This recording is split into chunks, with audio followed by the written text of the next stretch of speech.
Roxana, entrando de lleno ya en materia. ¿Qué es la declaración del bien familiar? ¿Qué significa declarar familiar un bien? Mira, justamente como tú bien lo dijiste, es una institución, oye, súper importante que viene precisamente a proteger hoy día a la familia, y por eso es que es importante conversar estos temas para que la gente vaya sabiendo de qué se trata y qué derechos puede también demandar, ¿ya?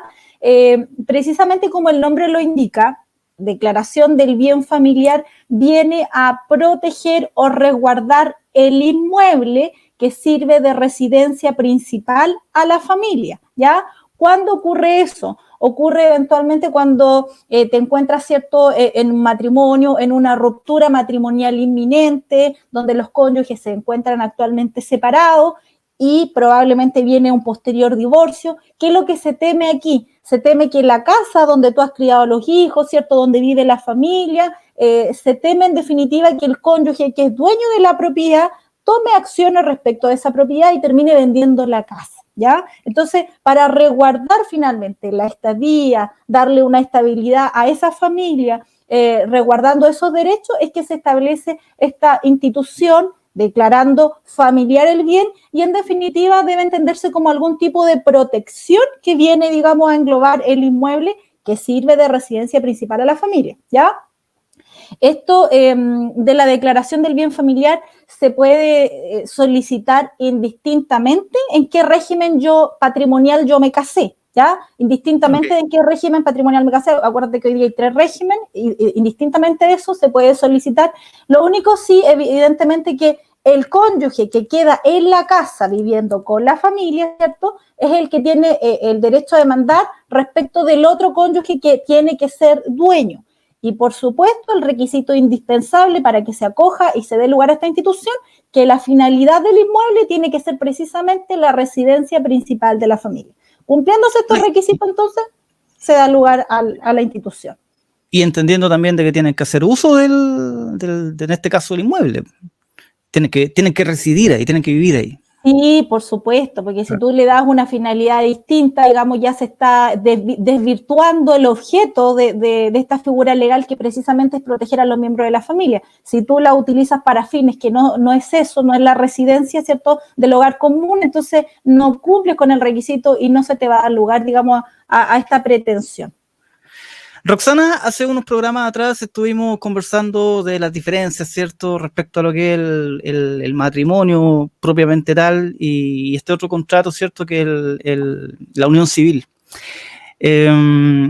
Hablamos recién de cónyuges, pero en el caso ¿podría eventualmente esto ser solicitado por convivientes civiles? Oye, qué buena pregunta, porque haciendo un recuento de lo que vimos el último capítulo, nuestro último programa radial, justamente hicimos un cuadro comparativo importante entre los beneficios, ¿cierto?, o el versus de los cónyuges y de los convivientes civiles. Bueno, correcto. Esta precisamente es una institución que aplica exclusivamente a los cónyuges, en exclusión, ¿cierto?, de los convivientes y de los convivientes civiles. ¿Por qué? Porque si yo sigo el tenor literal de la norma, donde esto está regulado, está únicamente establecido en favor de los cónyuges. Así se establece. En principio, yo entiendo que la convivencia queda fuera. Aquí tú te das cuenta una vez más de la diferencia entre el conviviente civil y el cónyuge, que tiene muchos más beneficios o instituciones que le favorecen, ¿ya? Pero aquí hay un tema y lo voy a plantear así, porque mira, los magistrados están, o los jueces, los ministros, están para interpretar las leyes, ¿ya? Claro. No para generar nuevas leyes. Ellos no son legisladores, solo interpretan. Pero las interpretaciones con el tiempo han ido variando. Entonces, aquí tú tienes, dentro de esta institución, el requisito de que en principio debieran ser cónyuges. En segundo lugar, el que demanda tiene que demandar al otro que es dueño de la propiedad, porque precisamente ese es el riesgo que teme, que el dueño de la propiedad disponga libremente de la casa. ¿Te fijas? Ya. Y el tercer requisito es que sirva de residencia principal a la familia. Estos 3 requisitos tienen que darse de forma copulativa, tienen que darse en conjunto. ¿Y qué es lo que pasa en la actualidad? Pareciera ser que el requisito más importante que los tribunales están considerando hoy día es el que sirva de residencia principal a la familia. Y aquí me quiero detener, Cristian, en el concepto de familia. La familia hoy día es un concepto que ha ido evolucionando, entonces cada vez se ha ido ampliando mucho más a situaciones que antes no se consideraban. ¿Qué es lo que es familia? ¿Cuándo se considera que hay una familia? Necesariamente tendremos que estar casados para que se entienda. Ha ido mutando harto el concepto de familia. Ha ido mutando, ha ido evolucionando, entonces se ha ido ampliando a situaciones no consideradas. ¿Y qué es lo que ocurre? Cuando se amplía a situaciones no consideradas estrictamente por la norma, el magistrado pasa, digamos, a generar, digamos, un cambio. Entonces yo no te hablo a nivel de los jueces de familia ni de la Corte de Apelaciones, sino que yo lo estoy hablando a nivel de ministro de la Corte Suprema. Cuando Correcto. Tú llegas a una causa ya al último tribunal, al tribunal máximo, él es quien genera una jurisprudencia. Y cuando se genera este cambio jurisprudencial, a nosotros como abogados nos permite generar nuevos caminos y vías de litigación para hacer ampliable, digamos, esta institución. ¿Te fijas? Bueno, ahí es donde viene ya la pega de la buena defensa de los abogados, para poder tratar de convencer al juez. Exactamente. Y aquí donde se va dando cuenta tú que este nuevo concepto se va ampliando y beneficiando a personas que en principio no estaban consideradas por la norma, por el tenor literal, ¿te fijas? Pero claro. Hay situaciones en las que eventualmente podría buscarse el resquicio y llegar a través de esta nueva jurisprudencia que ha ido cambiando. Roxana, entendiendo que también puede darse el caso, quizá en minoría, pero hay personas quizá que entienden la vida de otra forma y quizá en un acto así de buena fe podría eventualmente el propio dueño de casa podría realizar esta declaración de este bien familiar, entendiendo esto en su mente, ¿cierto? Entendiendo de que esta compra o este bien precisamente lo está haciendo por marco de una familia más que un tema personal. ¿La persona podría hacerlo? ¿El mismo? O sea, lo que pasa es que el requisito es que la persona que lo solicita tiene que residir en el hogar común, en esa casa. Si el que lo solicita no reside, no está cumpliendo con uno de los requisitos. ¿Te fijas? Entonces, yeah. El cónyuge que está establecido en definitiva en beneficio del cónyuge que queda en la propiedad. Y por eso se da, digamos, esta disparidad, porque si yo como cónyuge me quedo en la propiedad y la propiedad es mía, no tendría necesidad de declararlo porque en definitiva no voy a temer de cómo yo voy a disponer de mi bien. El problema es cuando el bien es del otro y este ya no vive en la propiedad. Ahí se genera, digamos, ese temor de qué es lo que va a pasar con la familia, dónde va a vivir nuevamente la familia, ¿te fijas? Claro. Bueno, rápidamente empiezan a surgir las preguntas, ¿cierto? Las consultas del caso. ¿Hay algún problema si la casa estuviera en un proceso de pago, pagando dividendos, que estuviese hipotecada? Ya, a ver, mira, la mayoría de las personas, convengamos que hoy día la generalidad de las familias que adquieren un inmueble, ¿cierto? Generalmente lo hacen mediante la adquisición de un crédito hipotecario, ¿cierto? Claro. Esa es la generalidad. Hoy día muchas son en su minoría las familias que compran, digamos, en dinero efectivo. Por lo tanto, no es extraño que la mayoría de la propiedad esté con crédito hipotecario. Aquí yo voy a eliminar un mito. Las personas creen que cuando compran con crédito hipotecario la casa no es de ellos, sino que es del banco o de la institución financiera que les presta el dinero. Eso no es así. La casa obviamente está en nombre de la persona que compra, pero sin perjuicio de que la institución financiera Correcto. Que financia o que otorga el dinero, ¿cierto?, se reserva esta garantía o este gravamen sobre la propiedad en el caso eventual que la persona a quien se le prestó el dinero no cumple, entonces ellos ¿qué pueden hacer? Pagarse con el producto de la venta de la casa, ¿está? Entonces, si yo tengo... Como el pagaré en la clínica. Claro, como el pagaré en la clínica. Claro, usted se compromete a que va a pagar, claro, pero exactamente. Pero la casa es de la persona, con esa limitación. Entonces, esta hipoteca son cosas completamente diferentes. Una cosa es la hipoteca y otra cosa es la declaración del bien familiar. ¿Por qué lo digo? Porque si las personas, si los cónyuges, poniéndose de acuerdo, pretenden resguardar el inmueble pensando en que han dejado de pagar, ¿ya? Y que el banco les va a poder rematar la casa y pretenden protegerla a través de la declaración del bien familiar, eso es un grosso error, ¿ya?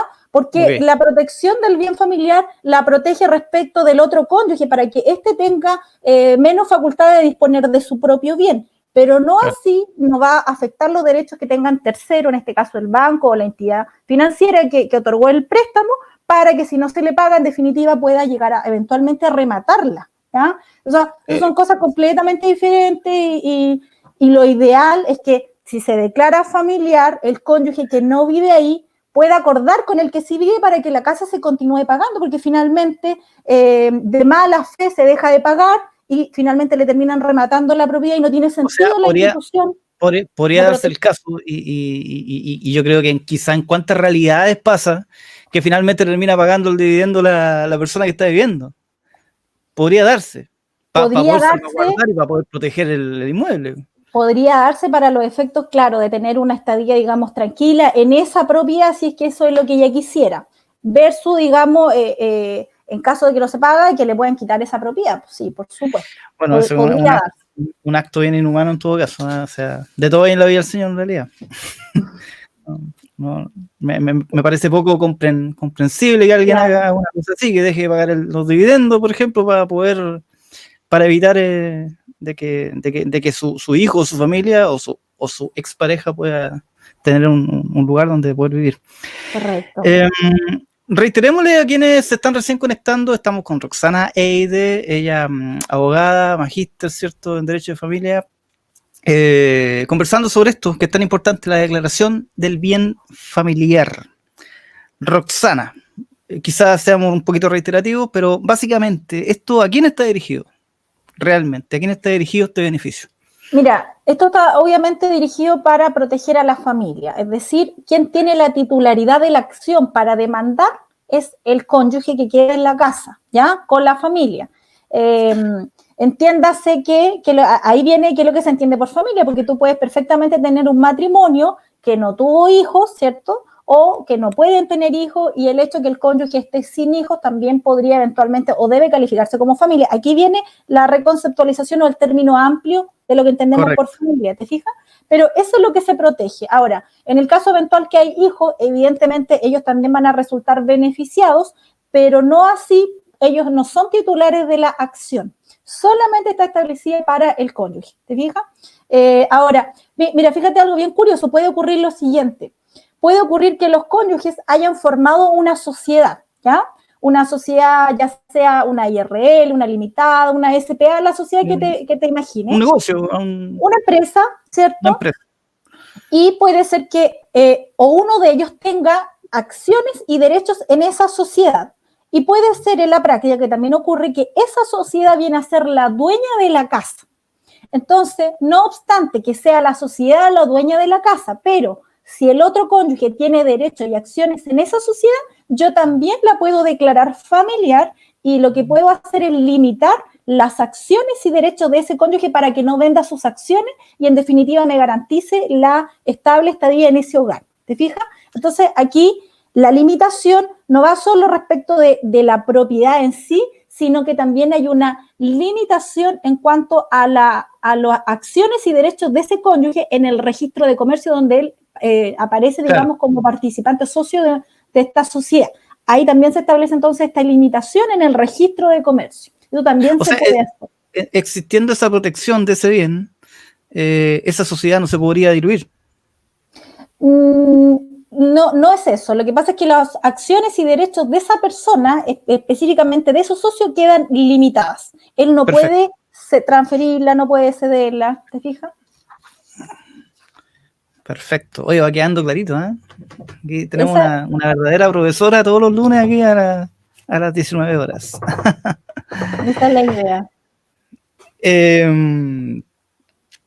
Roxana, ¿qué beneficios básicamente? Porque entendiendo que esto es un derecho, ¿qué beneficios tiene este derecho en términos ya más integrales?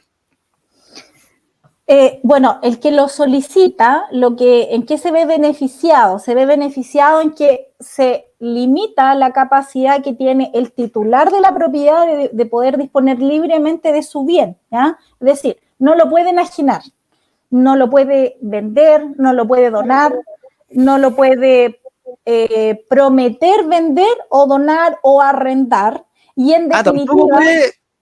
pensando que quizás a futuro ya deje de existir esto, no. No, la promesa, que todos los derechos en definitiva que comprendan ese inmueble se van a ver limitados, inclusive derecho que le pueda competir a terceras personas que él quiere involucrar respecto del uso y goce de esa propiedad está limitado sin la autorización del cónyuge que vive ahí, ¿ya? Claro. O sea, eso en principio. Si el que vive ahí no autoriza a ninguno de esos contratos, no se puede, derechamente no se puede. Aquí también hay otro tema, ¿en qué lo beneficia? Lo beneficia, fíjate que son dos cosas distintas. Una cosa es la declaración del bien familiar, esta protección que viene a establecer una relación directa respecto del cónyuge titular, pero respecto de terceros acreedores, ¿ya?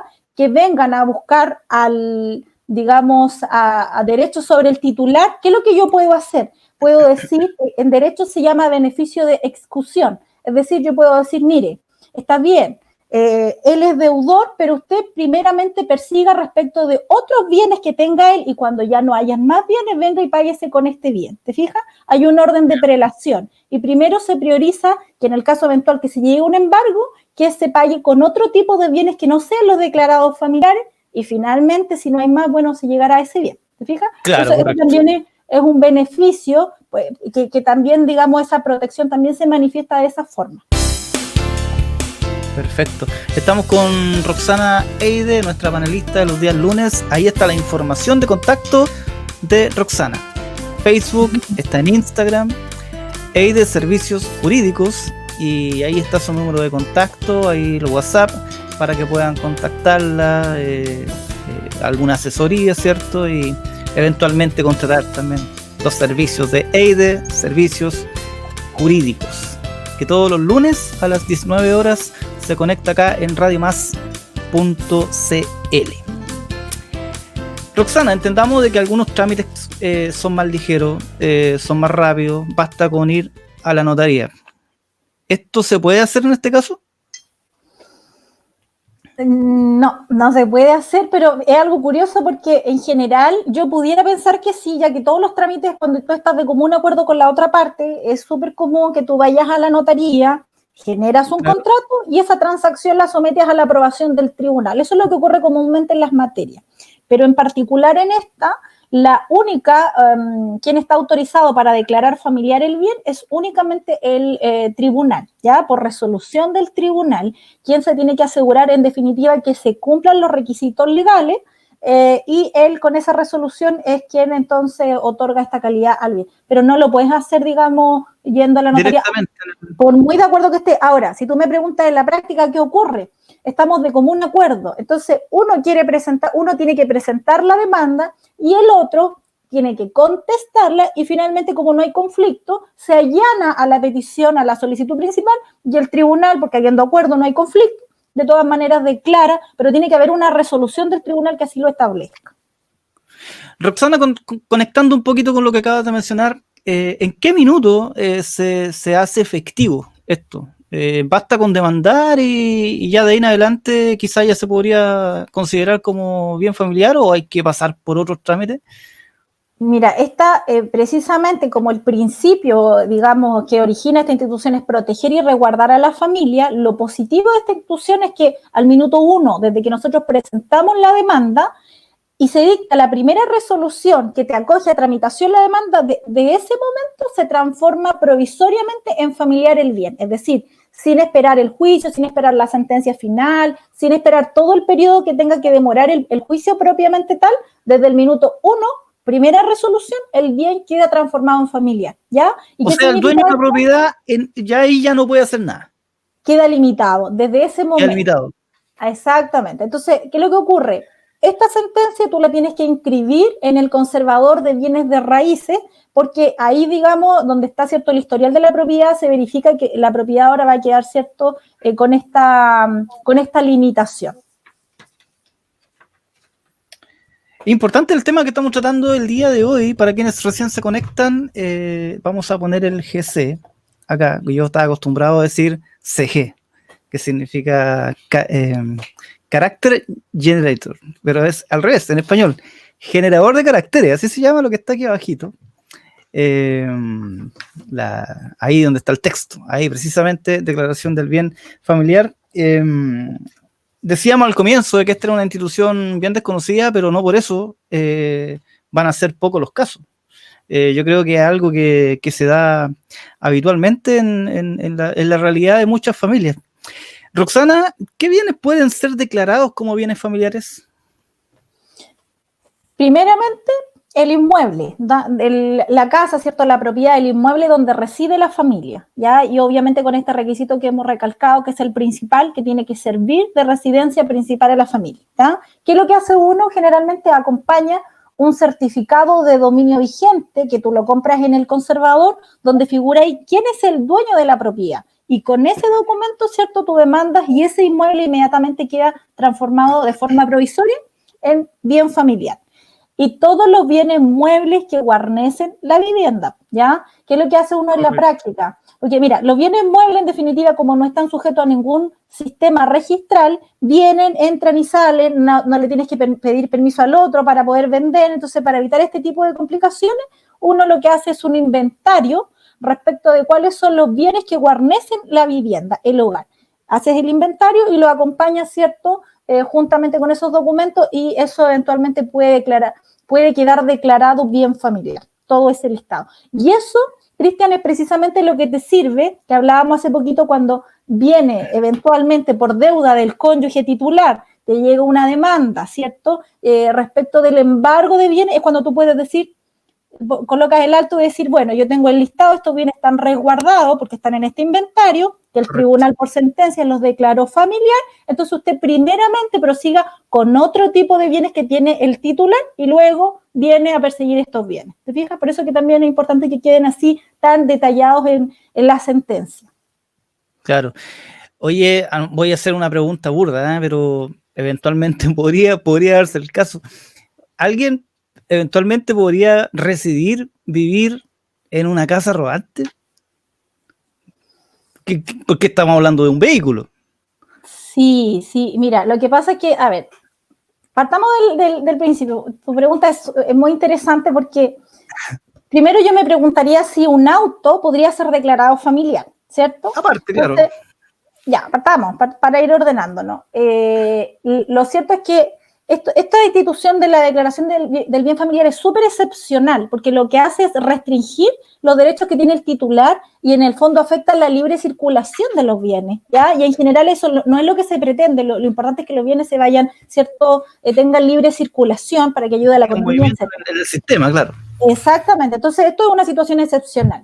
Si yo lo veo desde el punto de vista, por ejemplo, de un vehículo, si lo podría o no considerar, eso viene a satisfacer una necesidad específica de transporte, ¿ya? No está dentro de que tú no generalmente, viene a satisfacer esta necesidad, por lo tanto, no entraría en principio dentro de esta declaración del bien familiar. No la podrías acompañar dentro del mobiliario, ¿ya? De hecho, así se ha solicitado y siempre se rechazan los vehículos, siempre se rechazan. A no ser que tú declares y tengas unas pruebas muy claras de que vives en el auto. ¿Sabes lo que estaba pensando? No, estaba pensando en las familias, por ejemplo, circenses que ellos viven en esta casa rodante, ¿ya? Claro, eso se acerca más a mi pregunta. Se acerca más, o la cultura, por ejemplo, en Estados Unidos la gente suele vivir en estos lugares, pero acá no es la cultura nuestra, y en ese caso eventualmente quizás podría solicitar que, digamos, dentro de eso que ayuda, un caso como bien excepcional, pero interesante. Yo me estaba imaginando, fíjate eso, el tema de los circenses, por ejemplo. Claro. Mira, Roxana, otra consulta que quizás muchos se podrán estar haciendo en este minuto. Aprovechamos la instancia, pueden realizar sus consultas en el chat. En este minuto tenemos a María Silva, que es una fiel seguidora de este programa. Le mandamos un saludo, un abrazo a María Silva con mucho cariño desde radiomás.cl. Una duda que puede ser la realidad de muchos: ¿qué pasa en esos casos, en aquellos sitios, cierto, donde el dueño de casa decide ampliar o eventualmente hacer otra casa aparte en el mismo sitio atrás, en el patio, bien de fondo? ¿Esa casa adicional pasa a formar parte de este bien familiar? ¿O puede quedar fuera?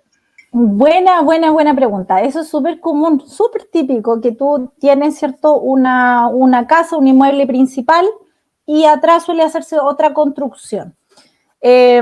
¿Qué es lo que pasa? Que a veces los hijos, ¿cierto?, se van a vivir en la parte de atrás de los suegros, Claro. de los papás y construyen una nueva casa. El problema es que no se está cumpliendo uno de los requisitos. Cuando comenzamos dijimos que para poder demandar de declaración de bien familiar, tú tienes que demandar el inmueble que forma parte, que es del otro cónyuge en el fondo. Y aquí lo que tú estás haciendo, estás construyendo dentro de un sitio que le corresponde a un tercero, ¿te fijas? Por lo tanto, en la práctica lo único que tú vienes a hacer es a incrementar el valor del sitio del dueño principal, ¿ya? Aun cuando tengas en la práctica, por ejemplo, separación de cuenta, de energía eléctrica, no tienes una inscripción distinta, no tienes una inscripción en el conservador de bienes de raíces propia, ¿te fijas? Aquí hay un tema, bueno, vamos a tener que involucrarnos en otro tema, que es el tema de las subdivisiones. Todas las comunas cuentan con un plano regulador comunal que establece el mínimo de metros cuadrados con el que tiene que constar un terreno para poder ser subdividido, ¿ya? Sitios rurales no menos de 5.000 metros cuadrados y sitios urbanos va a depender de la municipalidad. Entonces, si tú tienes un sitio y te construiste una casa, primero tienes que evaluar si la casa está emplazada dentro de un lugar que a mí me permita hacer una subdivisión y poder inscribirlo como un bien propio, como un bien distinto del principal, ¿te fijas? Si lo puedo subdividir. Si no se puede subdividir, lamentablemente no cumples dentro de las condiciones para poder demandarlo familiar, porque no sería el otro cónyuge el titular, ¿te fijas? O sea, respondiendo a la pregunta, básicamente pueden haber 3 casas más dentro del sitio y todo el sitio completo se consideraría como protegido. Sí, pues en el caso eventual, poniéndolo ahora en el otro caso, sí. En el caso eventual que yo estoy demandando y que el cónyuge es propietario, ¿cierto? Y yo acompaño una inscripción, a pesar de que hay 2 casas más en el sitio, todo el inmueble completo con las construcciones que tenga se va a considerar, digamos, familiar, porque no puedes vender las casas, digamos, de forma separada, porque forman todo con el inmueble en el que fueron construidas. Oye, y esta persona que se quedó viviendo ahí, ponte tú en la casa principal, pues ya la que está adelante. Ya. Y dentro del marco de esta protección, ¿podría eventualmente esta persona arrendar las casas que están allá? Eventualmente, sí, eventualmente podría arrendar y eso va a ser un motivo, digamos, de discusión en el tribunal, obviamente, respecto de si se está o no cumpliendo el requisito de que sirva de residencia principal, qué función le vamos a dar a las casas que están atrás, digamos que no están regularizadas, que no tienen inscripción propia, pero vienen a incrementar, ¿te fijas? Esos son motivos, eso suele pasar, Cristian, son motivos que uno esgrime, digamos, en los juzgados de familia, porque el hecho, o sea, lo que hay que aquí alegar en definitiva es que sirve de residencia principal a la familia, pero cuando tú ves que la casa ya se está arrendando, ya cumplió no está cumpliendo el objetivo, se desvirtúa el objetivo por el cual se protege, entonces ya en definitiva la institución no debiera continuar operando. Es un motivo para terminar. De hecho, para allá quería arrancar un poco la conversación, Roxana, porque todo lo que en algún minuto comienza, algún día tendrá que terminar. ¿Esto tiene algún motivo, alguna fecha, algún plazo de tope de durabilidad? Mira, a diferencia de otras instituciones no hay un plazo, no es que se diga que esta institución va a correr por 5, por 10 años, por 15 años, ya no hay un plazo legal establecido, eso es lo primero, sino que se va a atender a las circunstancias que legitiman la institución. Mientras se mantengan las mismas circunstancias que dan origen a proteger este bien, entonces se va a mantener esta institución. Cuando una de estas circunstancias deje de existir inmediatamente, entonces el titular va a querer demandar, ¿cierto?, exhibiendo esta situación al tribunal para que en definitiva se termine y quede sin efecto y él pueda nuevamente disponer libremente de su bien. Lo que pasa es que aquí chocamos con este concepto, ¿cierto?, de familia, porque supongamos que cuando inició esta medida de protección, quienes quedaron viviendo en la casa, pongámoslo en el caso más habitual, la mamá con 2 hijos, por ejemplo. Pasan los años, la medida de protección continúa, estos hijos crecen, eventualmente se independizan, quizás ya no viven ahí a futuro, y queda viviendo solamente la ex cónyuge. Entendamos que eso para algunos casos quizá también podría ser declarado como familia. Ya, tú tocaste un punto súper importante. Primero porque en el derecho de familia no hay a veces criterios uniformados en este tipo de resolución. Esto se da a lo largo de todo el país y todos los tribunales a veces tienen distintos criterios de interpretación. Por lo tanto, frente a un mismo caso, resolviendo distintos tribunales, te podrías encontrar perfectamente con resultados diferentes, ¿ya?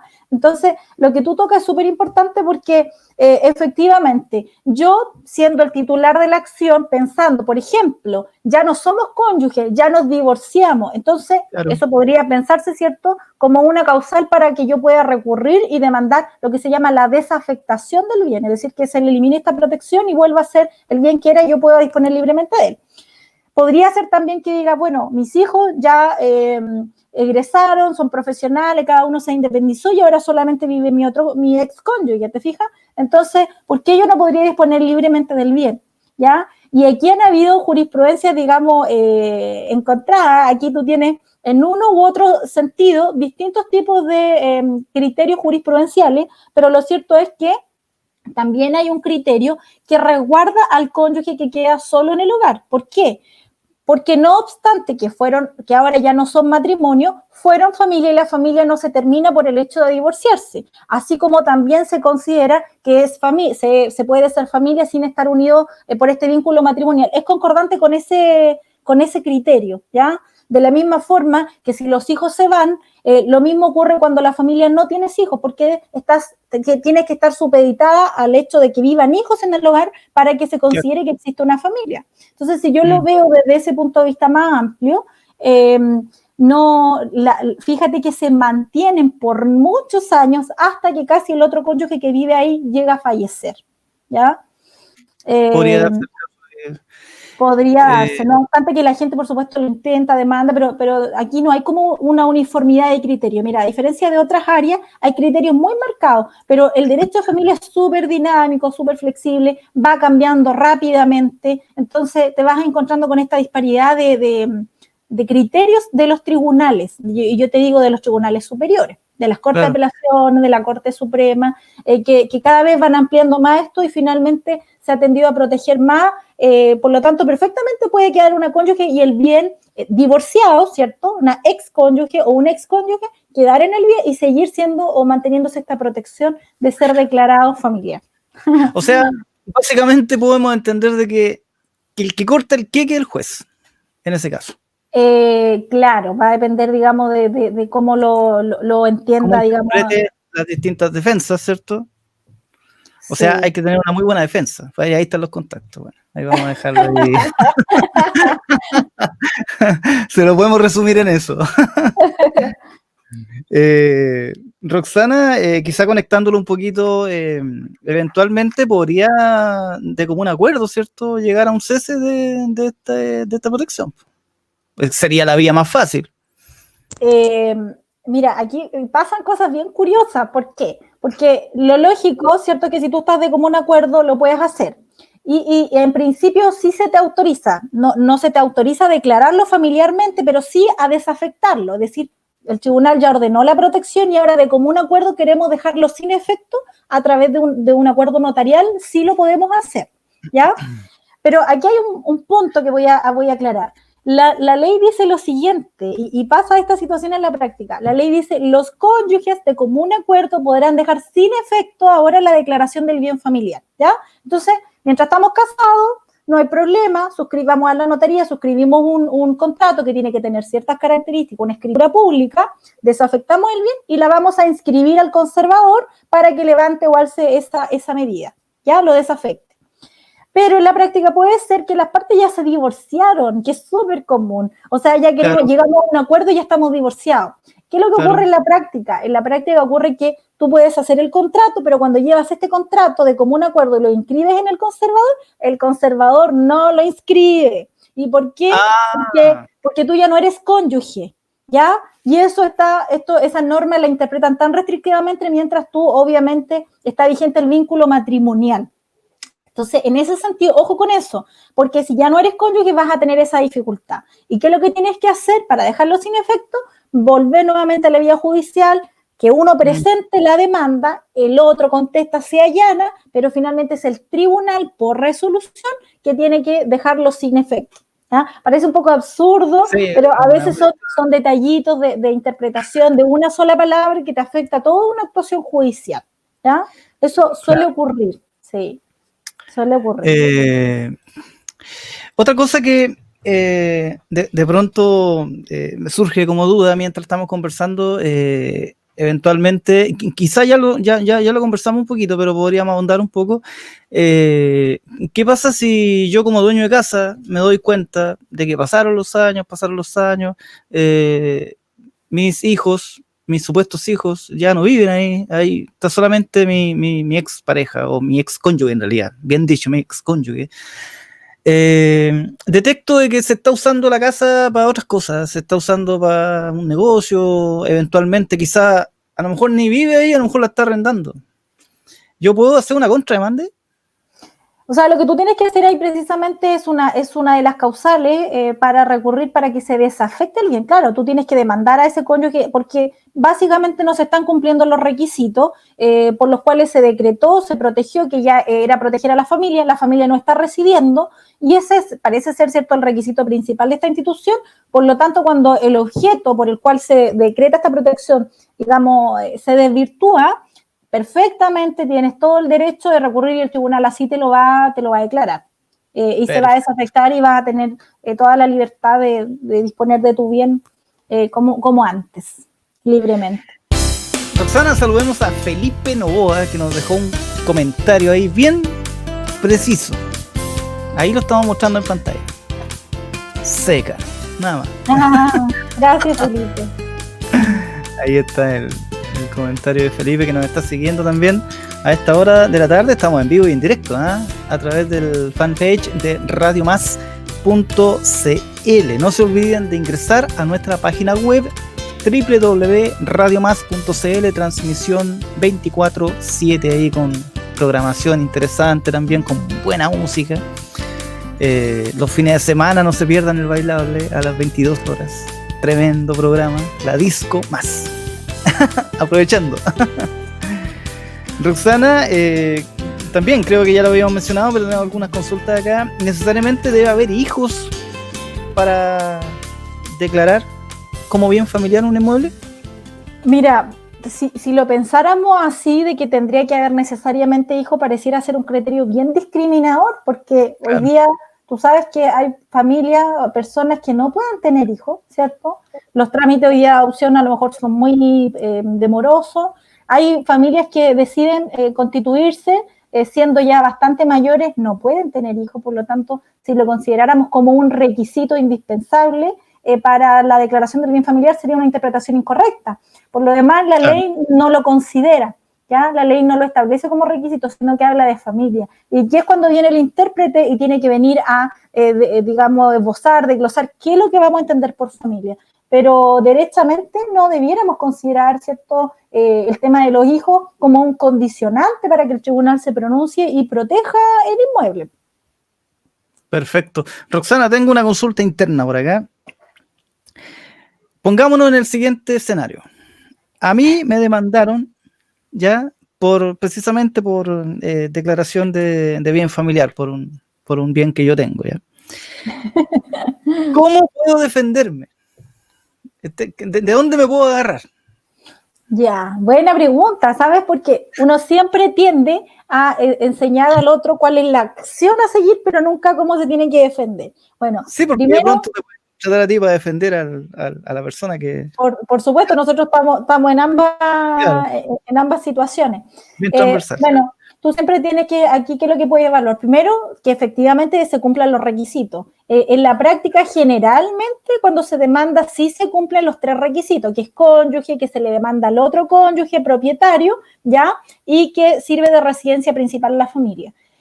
Lo principal acá es estudiar eso. Si tú ves que la casa no está cumpliendo sus fines, si es una casa que se arrienda, si es una casa de veraneo, si la familia tiene varias propiedades y hay dudas respecto de en cuál se reside, en cuál pasa más tiempo, bueno, esos son aspectos, digamos, que se pueden cuestionar. Cuando tú pasas ese filtro y efectivamente se cumplen los requisitos, lo que tú eventualmente puedes hacer es decir, bueno, consideremos esta declaración de bien familiar, porque en el fondo me están privando a mí, yo no voy a tener, va a estar la familia, pero el otro cónyuge no va a estar. Entonces, considerémoslo como parte de una pensión de alimento, ¿ya? En la cual yo le voy a estar brindándole a mis hijos y a la familia el uso o habitación de una propiedad. Entonces, imputémoslo a la pensión de alimento que podamos regular respecto a este concepto, ¿te fijas? Yeah. Y ese concepto, porque las partes no van a estar pagando arriendo y van a estar residiendo en este lugar. Porque se entiende que la obligación del titular debiera mantenerse con el pago del crédito hipotecario, ¿te fijas? Si se dan esos supuestos, podría eventualmente, como defensa, esgrimirse que se considere para los efectos de los alimentos. Mira, buen dato ese, Roxana, saludemos a otro fiel seguidor, Gabriel Patricio Elgueta Contreras. Patito. Excelente. Saludos, Patito. Saludos, Patito. Desde radiomás.cl. Mira, de poquito ya estamos llegando al término del programa. Para cerrar, quizá reiterar básicamente esto, ¿dónde se realiza definitivamente el trámite para poder iniciar esto? Bueno, primero esto es competencia de los juzgados de familia, ¿ya? Juzgado de familia del lugar donde se encuentra el inmueble que yo quiero declarar familiar. Generalmente uno demanda siempre en el domicilio del demandado, pero puede ser que el demandado esté viviendo en otra región y el inmueble donde yo lo voy a declarar familiar está en otra región. Entonces, aquí lo que me va a regir va a ser el inmueble, dónde está emplazado. Y en esa comuna, entonces, yo debo presentar mi demanda ante ese juzgado de familia respectivo, ¿ya? Oye, y esto tiene que ver con que el inmueble, indistintamente, Cristian, lo que se va a demandar de cómo se adquirió, porque no hicimos mención de eso, pero puede que sea un bien propio, que tú lo traías antes de casarte, puede que sea un bien que lo adquiriste en la vigencia de la sociedad conyugal, es decir, que es de ambos, puede ser que te lo donaron o te lo heredaron, o puede ser un bien que tú adquiriste en tu patrimonio, o las mujeres hoy día, ¿cierto? Que en este patrimonio reservado de la mujer casada, ¿cierto? También yo puedo adquirir bienes indistintamente en qué patrimonio se encuentre el bien, mientras se cumplen estos 3 requisitos que mencionamos, se puede declarar familiar. Oye, ahí me asustaste, porque eventualmente yo podría obtener un bien hoy, ¿ya? Y conocer a alguien el próximo año, y enamorarme y casarme, tener hijos, procrear, ¿cierto? Después nos divorciamos. Y ese bien que yo adquirí antes podría ser declarado bien familiar. Por supuesto, no hay limitación aquí ni en qué régimen patrimonial estés casado, ni cómo lo adquiriste. Lo importante es que logres acreditar el dominio del otro cónyuge con la documentación respectiva. Si lo logras acreditar, entonces, indistintamente de eso, te limita obviamente de la facultad de disponer libremente de ese bien. Eso es lo que hemos conversado en definitiva. Sí, es súper interesante esta institución y hay mucha gente que lamentablemente cuando llega la separación o la ruptura inminente, digamos, se siente desamparada, pero esto es algo que viene a proteger directamente a la familia, porque siempre, Cristian, existen estos chantajes, el que se fue, te voy a sacar de la casa, que vas a tener que ir, y empiezan esto, dime que te digo, entonces, las amenazas, y esto es una institución, si tú la ejerces en tiempo, y entonces no vas a tener mayores inconvenientes. Eso es importante lo que dijiste, en tiempo. Eventualmente, si me demoro mucho al punto de que ya nos divorciamos y no alcancé a hacer el trámite y no lo hice, no... Ahí jodido, ¿no? Sí, ¿por qué? Porque como ya no eres cónyuge, estás en calidad de divorciado, vas a presentar, siempre que uno hace una presentación de una demanda, los tribunales estudian los requisitos de admisibilidad de la demanda, si se cumple o no con los requisitos, y vas a inmediatamente quedar excluido, porque no lo cumples, vamos a pasar a la Corte de Apelaciones, va a quedar excluido, y la Corte Suprema, en virtud de este nuevo concepto de familia, podría considerarlo. Mira, yo tengo un dato, tengo una colega que de forma excepcional acaba de presentar una demanda de 2 personas que ya estaban divorciados, lo que te digo yo, se rechazó, y en la Corte Suprema se acogió por este nuevo concepto de familia, y eso genera jurisprudencia y a nosotros nos ayuda en el fondo a poder, digamos, abriéndose nuevas puertas para poder hacer este tipo de... A impulsar las propias defensas, ¿cierto?, de los abogados, sí, claro. Por supuesto que sí. En el peor y en el último de los casos también se puede ver la luz. Por supuesto que sí. Oye, Roxana, bueno, para cerrar, agradecer, ¿cierto?, a quienes se han conectado, a quienes nos han estado siguiendo el día de hoy. ¿Algunas recomendaciones generales, así como ya para cerrar? Mira, que la gente no pierda, digamos, el temor a aquellos que se encuentran en situaciones, digamos, complejas de este tipo, que se acerquen a consultar, en definitiva, si cumplen o no con los requisitos, qué se puede hacer, y precisamente nosotros estamos para resguardar los derechos, ¿cierto?, de las personas en el ámbito de familia, y para poderle dar la mejor asesoría y orientación. Entonces, que nos consulten para poder, digamos, direccionarlo en las mejores acciones que ellos pueden perseguir. Interesante. Mira, rápidamente reiteramos el saludo ahí a María Silva, Felipe Novoa, Gabriel Elgueta, que hoy día participaron en el chat ahí con un mensajito. Bien, estaríamos entonces cerrando este episodio. Roxana, agradecerte nuevamente tu tiempo.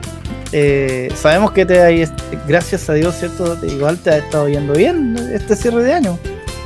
Sí, harto trabajo. Bueno, lamentablemente digo porque, bueno, tú sabes, el tema de la pandemia ha agudizado mucho el tema de los conflictos familiares, ¿cierto? Entonces, claro, hemos estado trabajando, asistiendo a otras familias en distintos tipos de temas que se han producido también a propósito de este tiempo. Así que hemos estado con harto trabajo, sí, gracias a Dios. Bien, pues, Roxana. Nos sentamos reencontrando entonces el próximo lunes. Vamos a estar informando a través de nuestras redes sociales de qué tema en particular vamos a estar tratando ya la próxima semana. Así que desearte que tengas un buen pasar esta semana. Sí, igualmente para ti, Cristian, buen inicio de semana como día lunes, así que tengas una muy buena semana aquí en lo que resta. Así que nos estaremos viendo el próximo lunes. Ya, Roxana, nos reencontramos entonces.